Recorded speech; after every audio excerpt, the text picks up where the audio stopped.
Hi, my loves. Let's see. Woo, that's better. Let's expand. I wanted to do another video newsletter. I went to sit down to write to you guys, and I was cracking myself up. So I figured I should get on camera so that we could laugh together, even though I think that when you read my words, you would also probably laugh.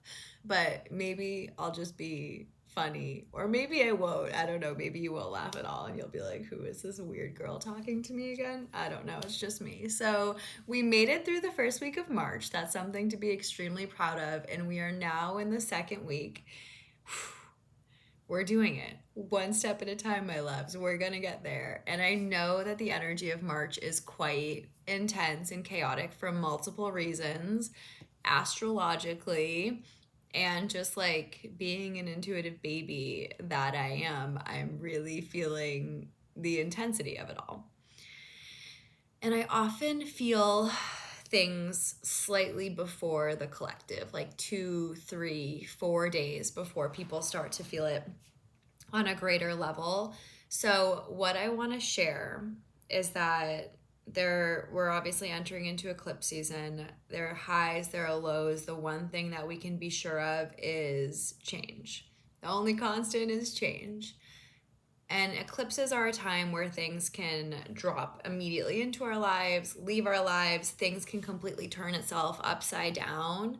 And it can be slightly overstimulating to the conscious mind because we're trying to understand what's happening and what does that mean for us. And we tend to get lost in like the story of what that means. And so in Vipassana, there's a concept that we talk about a lot. I talk in parentheses because we're not talking. It's a 10-day silent experience. But what is being taught is the concept of anicca, which is impermanence, which is that everything will always pass. Everything will change. Everything that is constant right now will not be forever. So how do we work with that? And the teaching of Vipassana is to sit and not move regardless of the sensations that are of pain and discomfort, and just being with what's real in the body and not allowing the stories of the mind to take control.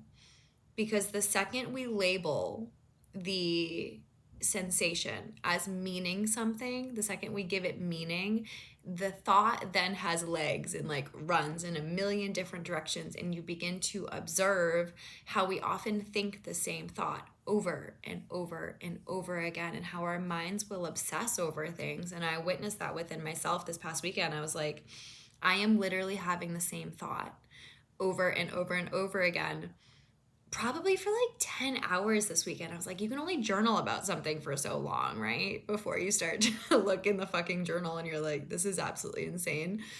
It's the same thing. It's the same thing, and it's taking up so much space in my mind, in my body. What would happen if I just didn't give that story power in this moment and came back to the sensations of my body and just acknowledged and observed, okay, this is happening. Okay, this feels like this. This feels quote unquote good or bad, but like not giving the good or the bad meaning.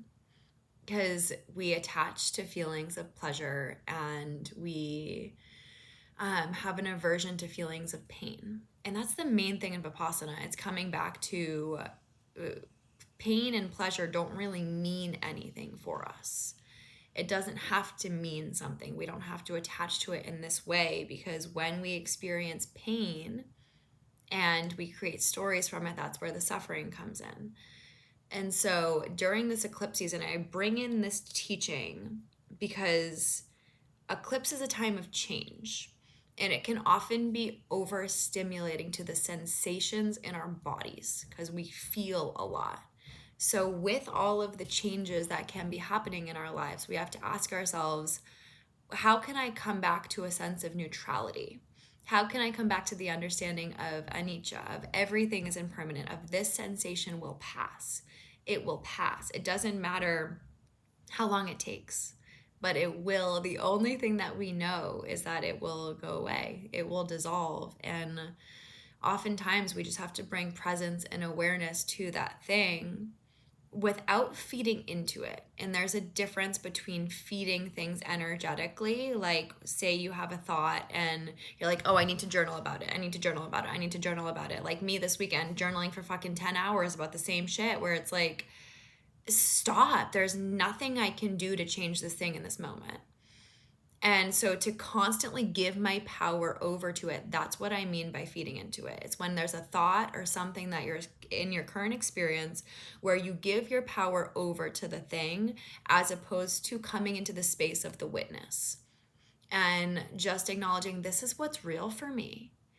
And can I change it? Can I not change it? If you can't change it, you need to fucking let it go. Just for this moment. The teaching in Reiki, it's like, just for today. Just for today, just for this moment, I'm going to put this thing on pause because there's nothing I can do about it. And if there is something you can do about it, stop obsessing and do the thing. Like, take the action. Living in this in-between of constantly giving our power over to things that are stories in our mind and may or may not be real, right? Like the stories that we have can take form in different ways, and like they don't always have roots. And if it doesn't have roots, it's not real. So with that, eclipse season, there are sudden changes that happen. Staying grounded, staying in your body, feeling the sensations that arise within you without creating stories of what they mean, because we can drive ourselves crazy trying to understand the meaning. And okay, now this one thing happened, so like how is it going to affect this. Stories having legs, running away. Back to the present moment, back to the sensation in the body. Oh, this thing changed. I feel uncomfortable in this way. Where do I feel that in my body? Where is it taking up space? Okay, let me breathe into that space. Okay, I am here. I am present. And something that's been so present for me this week is constantly coming back to, I am in this moment. And I understand that there are certain experiences and things and sensations I've had in my body that have meant something in past times, and that have created certain experiences for me that are weighted, that are heavy, that have a lot of energy, they're charged. And that can have to do with trauma or just past experiences, and the way that we're then triggered in the present moment. And constantly I've been reminding myself before I go to bed, I am Allie now. And what does that feel like? And what does that mean for me? And just because I have a story about how something went in the past doesn't mean that's what's going to happen right now. And there's been this overarching theme of like, I used to be so afraid to put myself out there in the world in an authentic way, because it would mean maybe I wouldn't be liked, or maybe I wouldn't be accepted. And when I did, just for some context surrounding what I'm speaking to, when I first did this business thing and went online and was on social media, a lot of people in my life that I saw as friends like unfollowed me, and there was an aversion to me showing up online and sharing about what I do and selling. And in my mind, that meant I quote unquote lost friends, or I quote unquote lost support, or I was doing something wrong, or I was making somebody uncomfortable. And a deep rooted fear from childhood is like me taking up space in a way that makes somebody else uncomfortable, because I've never wanted anyone to be hurt. I've never wanted to hurt anybody. I've never wanted to make anybody uncomfortable. And so my presence, and I know I have a strong presence, and I've always tried to minimize that to be like this thing that fits into every space, because empathetically I have that skill, but that's not who I am. And so the past like 4 weeks, I've been really just like deep in my intentionality with how I'm showing up online, and it feels different. It feels like, okay, I love the energy that I'm bringing to the online space right now because it is so me. And I love that I'm able to share my gifts with the world in this way and to talk about what I'm doing, because for so long it's even connected to like having bangs. I felt like there were parts of me that I had to hide. Like, I'm aging. There are wrinkles. My face is changing. My skin is changing. My body's changing. And this past year, I'm like, well, who am I? How can I navigate this? And my first reaction was like, I'll get bangs. But if I'm honest with myself, if I'm completely honest with myself, there's a part of me that was hiding. Don't mind the air, the heat just went on. It's cold in Texas. If I'm honest with myself, there's a part of me that was hiding. And I've been hiding online for X amount of time. For what reason? Because I'm afraid I'm going to piss somebody off and they're going to unfollow me. Like, goodbye. And not goodbye in a way where it's like I'm hurt or you're hurt. Goodbye in the understanding that what I'm sharing and who I am in this moment is not resonant with you, and that's okay, because who I am feels really good to me. And I'm reminding myself in this season, it's true, it does feel good. It feels so fucking good to be authentic and to share what I do in the world. It feels so good to share my voice again, because I need this. I need these spaces to be able to fully express myself and to live in authenticity, to go to sleep and feel fulfilled at night. And it's something I've been lacking for the past year. And like, there's so much inspiration that comes from this place that I've been holding myself back from because I'm afraid of how people are going to view me, or if they're not going to like me. And like, okay, if you don't like me, it's okay. I like me. And so I have to remind myself every single night, this is different, because it feels different and it is different, and I know it's different, but there are those parts of me that come online with the same thoughts that I lived years and years and years ago that are wounded, that really suffered, that were really like, oh my God, am I hurting somebody? Am I hurting somebody to the point where they unfollowed me? Like, what did I trigger inside of them? And acknowledging that's not mine. That's not mine at all. And I get it. The wellness community, the coaching community, the healing community in the online space, that's a whole energy. It's a whole thing. And I share my space in that place. I take up space in that place, in that area, because I know that voices like mine are needed. The depth and the love. So Pisces season is destroying me. I am so fucking emotional. The depth and the love that I bring to this space is something that I don't see often. No matter how many followers people have. And like, I swear there's a reason why people like me pull back, because they see the wounding and how it's being expressed, and then they don't want to be a part of it. And there's so much fear of rejection, of failure, of not making it, of what that means. And there's also so much love inside of this body, inside of this house, and like the inspiration and like the necessity of doing this work and sharing my voice.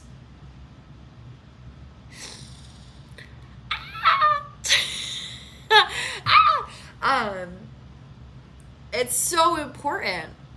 Oh Lord, universe, help me. Take a quick, give me a second. I'm healed. It's coffee. It's kofifi. I make myself latte.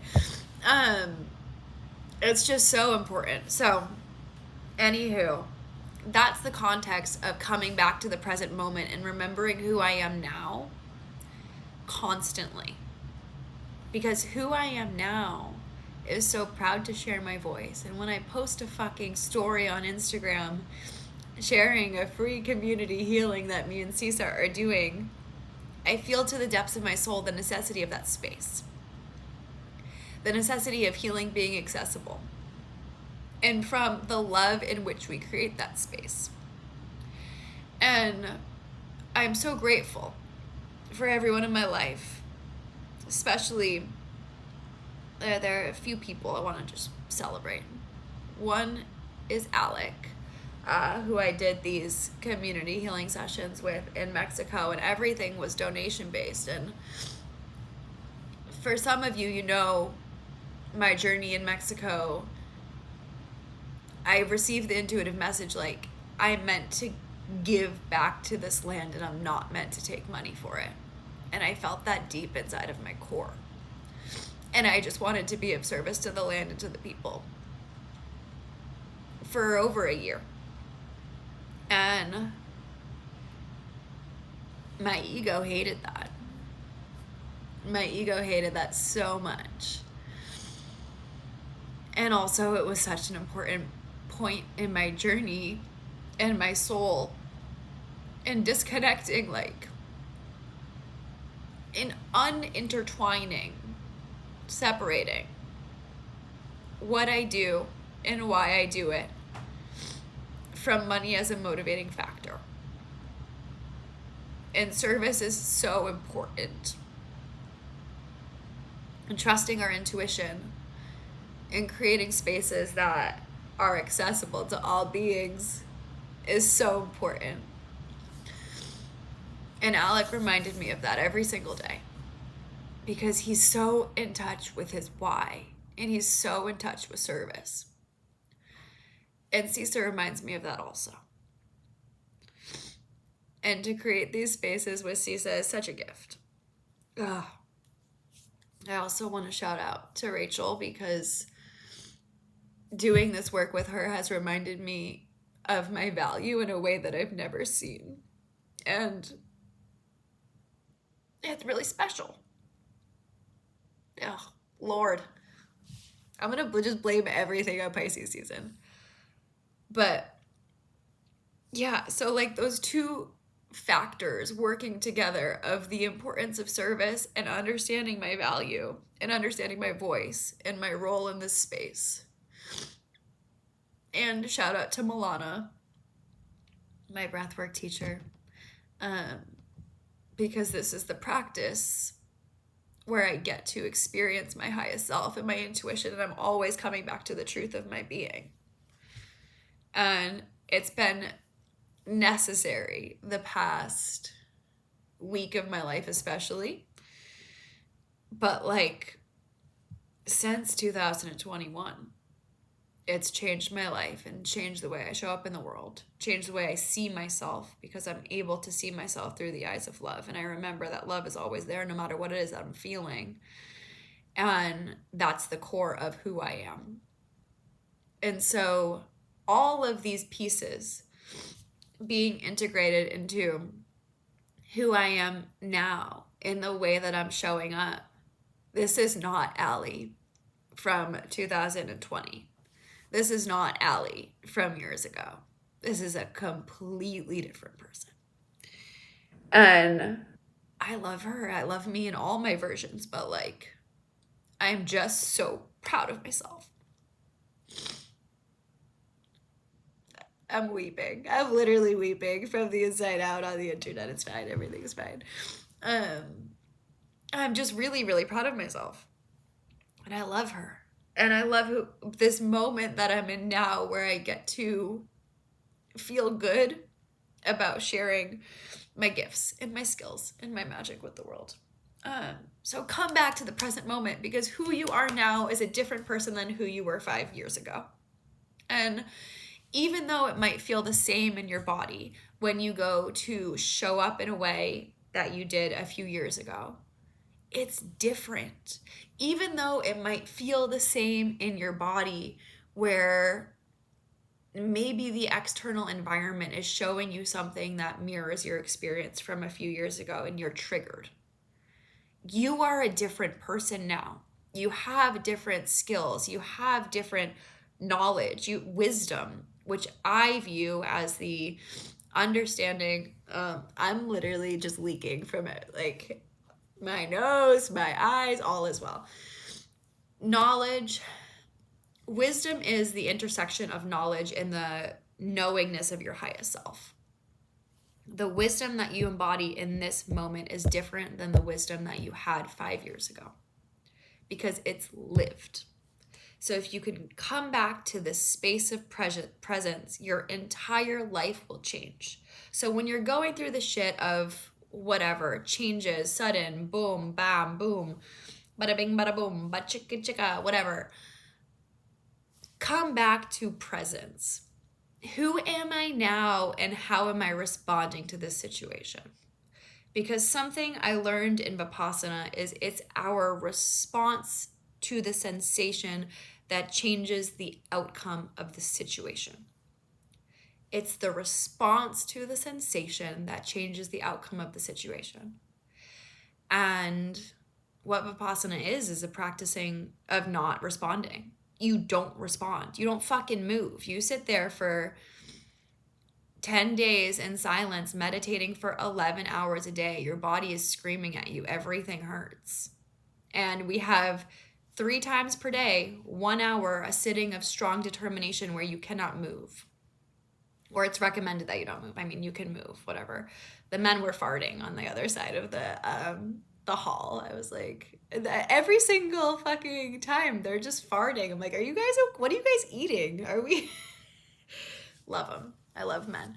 They're so funny. They just fart in Vipassana all the time.